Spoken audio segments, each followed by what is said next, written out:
Hello and welcome to the Brutal Iron Gym podcast, where our goal is to cut through the BS and deliver the brutal truth about topics related to health and happiness. Today's podcast is number 1386. The topic is mindset, and the title is Why You Should Plan to Fail. Sounds kind of crazy, but let's get into it here. So there's a great quote by Mike Tyson, and the quote is, "Everyone has a plan until they get punched in the face." When it comes to failure, Mike Tyson actually knows a lot. It's not that he's a failure, but that he planned for it, and he planned very freaking well. So how did he plan for failure? Well, he prepared to prevent it, and he prepared for when his preparations didn't go as planned. What do I mean? Well, he didn't wait to get good at a fight until he was in a fight. He got good ahead of time. And he didn't expect the other fighter to not fight back. He planned how to not get hit in the face, but he also planned what to do when he got hit in the face. Pretty smart man, pretty good idea for a boxer. He planned to fail. And by planning to fail, he ensured that he wouldn't. He thought both, what do I want to happen, and what happens if what I want doesn't happen? He made a plan. And he made a plan for when his plan didn't work. When we approach our goals, whether they're nutrition or training or life outside of the fitness world, when we approach our goals, we often approach them with a, this is what I want to happen plan. But often, what we want to happen doesn't happen, and we're caught off guard without a plan. Again, everyone has a plan until they get punched in the face. You're on your diet, but you're stuck at work. The boss calls in fast food for lunch because he wants everybody to work through lunch and really crush this problem. Well, what do? You planned for a chicken salad, but the only thing available now is pizza and like sub sandwiches. Well, you just got punched in the face. You planned to work out before work, but you had a kind of a crappy night. It got late, so you got to bed late. When the alarm went off this morning, you were too tired, so you hit snooze. And you're like, well, I'll just get the workout in after work. But while at work, you got a call, and something or someone needs you after work. By the time you get that done, it's near the end of the day, you're tired, you've missed a meal, you haven't even gotten in what you need to do for the day yet. So there's no time and there's no energy to work out. You just got punched in the face. And what do we usually do when we get punched in the face? Well, you either cover your face and start running, or you're laid out flat on your back. But either way, whatever you had planned to do, your plans have now changed. Planning to fail means you plan for when your plan fails, not that you fail. Planning for your plan to fail actually ensures that you do not. Too often we think to be successful, we need to be perfect. But that's not true. To be successful, you just have to be consistent. Success doesn't require perfection. It requires consistency. Now, ideally, it would be improved effectiveness of your efforts that you're being consistent with, but it's consistent effort that's kind of at the base of that. So there's a story I was listening to today, and made me laugh. Thought it was a good one, and it kind of brought to mind the idea of the podcast. But the person was referencing jiu-jitsu, so like karate. And the master had a new student, and the new student just earned their white belt, which is kind of like the beginner's belt. And he asked the student 2 questions. He said, which belt is the hardest to get? And the student said, well, the black belt. And the master replied, no, it's actually the white belt, because most people never even start. He then asked the student, well, what is a black belt? The student replied, a person you run from. The master laughed and said, well, a black belt is just a white belt who was consistent. You don't need to be anything special. You just need to continue to show up. And part of being consistent, part of continuing to show up, is to plan for when you get punched in the face. Plan for when your plan fails. Now, we've talked about this with different viewpoints, but nutritionally, it's kind of like, what is your default? What is the minimum you need to do to ensure you make progress? It's helpful to know this because the exact foods at the exact time in the exact amounts will not always be available. We cannot predict and plan for every single moment of life, but we can prepare for how to adjust to it. It's good to have specific foods and times and amounts as part of your plan, but you also need to know what to do when those foods, times, and amounts are out of your control. We have podcast 1232, nutrition podcast titled Start Here. We also have a podcast 1272, which is a nutrition podcast titled What Matters Less Than You Think. Those podcasts will tell you that it's not the specific foods, the times, and the amounts that matter. It's your calories. Now, we tend to look at calories per 24 hours. That's a good baseline. There's way more kind of specificity from there, but that's a good baseline to look at, is to know what your calorie needs are per day and have that as your minimum. You can also know what your protein needs are per day and have that as a minimum. That's the second most impactful thing. Then the third is timing in regards to, am I eating enough when I'm active, but not too much when I'm inactive? And by knowing those things, even if your whole day gets screwed up, you can try to hit those as minimums. So it doesn't matter what I eat as long as I get to my calorie minimum. It doesn't matter what I eat as long as I get to my protein minimum. It doesn't matter if I eat at specific times. I just have to know if I'm eating at a time that I'm really busy, I want to eat more. If I'm eating at a time that I'm not as busy, I want to eat less. And even if a whole day gets screwed up, you just start again the next day. So now I've talked about, like for myself, about training in the last 23 years. So I've been exercising for 23 years. I've only missed 7 consecutive days twice. I've only worked out once a week twice. So in the last 1,196 weeks of my life, I've only missed training for 1 week at a time twice. So I've trained at least once a week for 1,196 weeks in a row. And often that means it's, 3, 4, 5, 6, or even 7 times a week. I've trained every day of the week. I've trained every day pretty much for multiple years.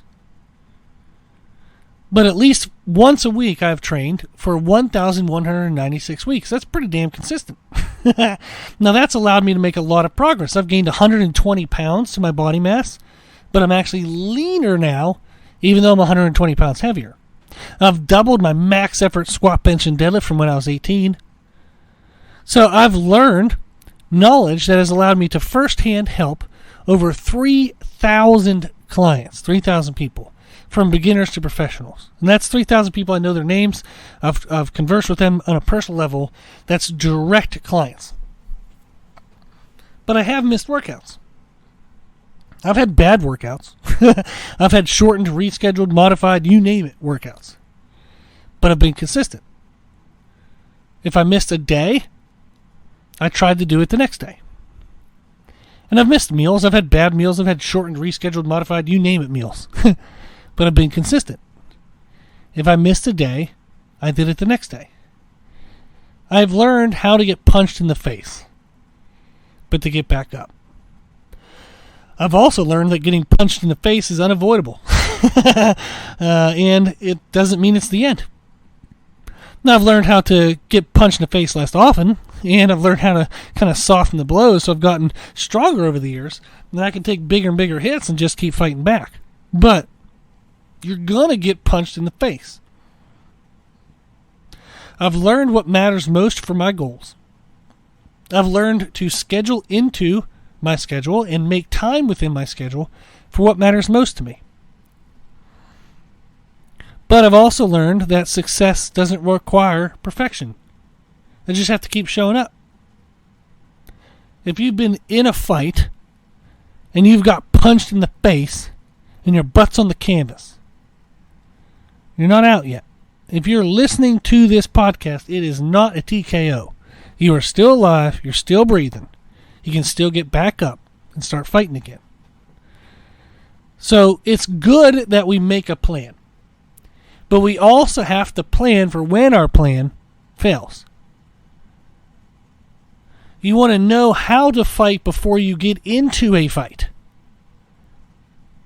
But you also have to learn how to get punched in the face, because you're going to.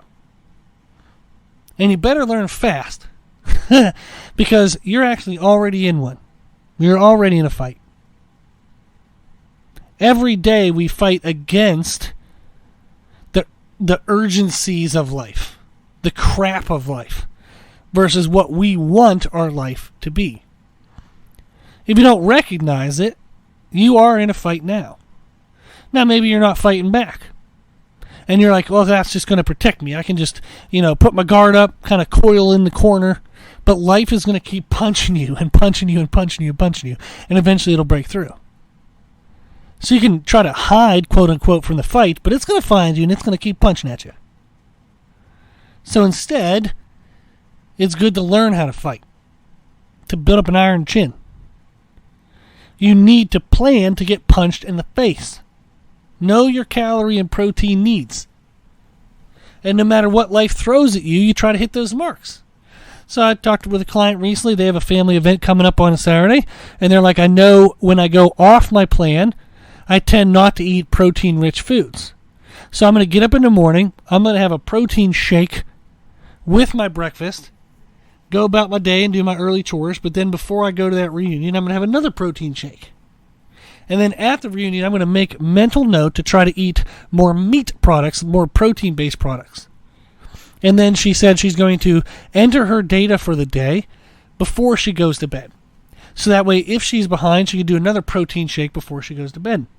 This is how we do it.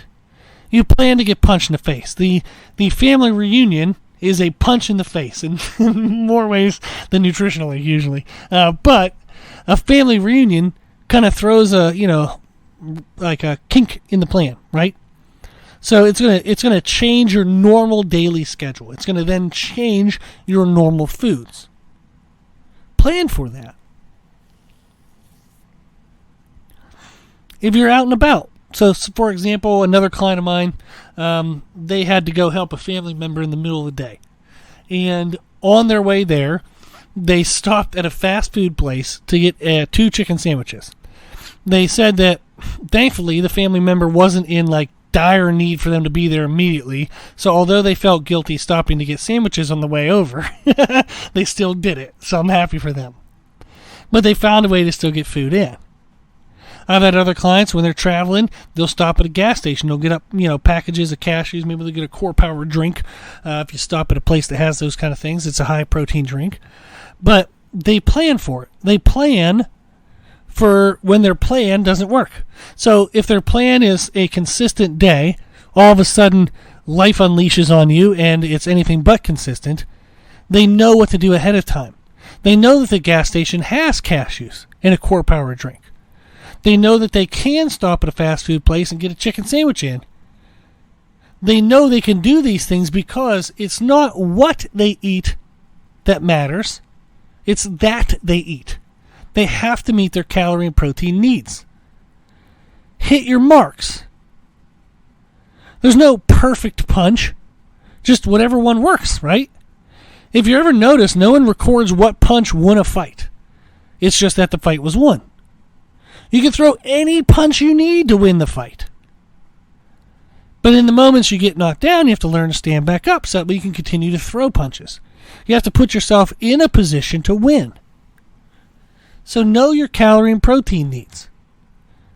And for exercise, just recognize that any exercise is helpful, whether it's 3 minutes, 5 minutes, body weight things.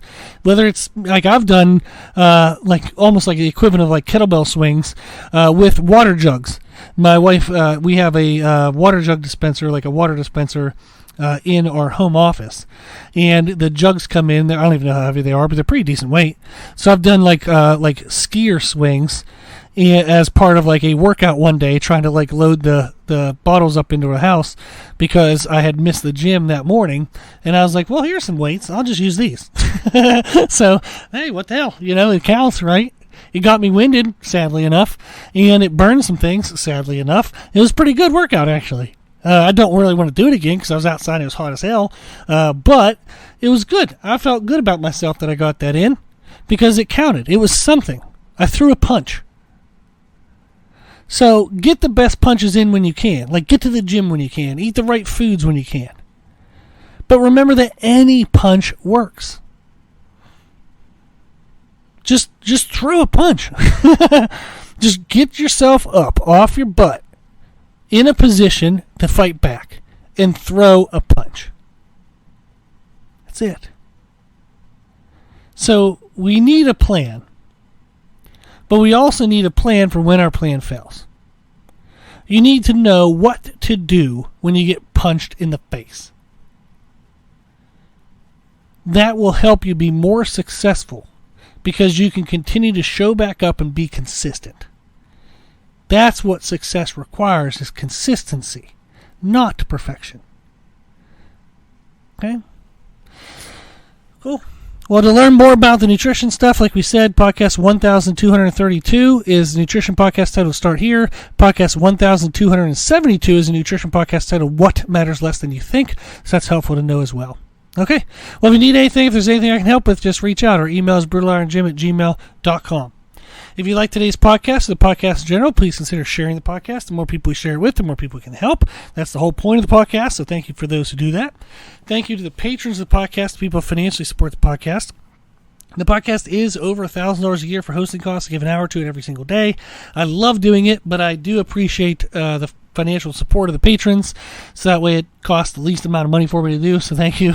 You can consider donating at our website, www.brutalirongym.com.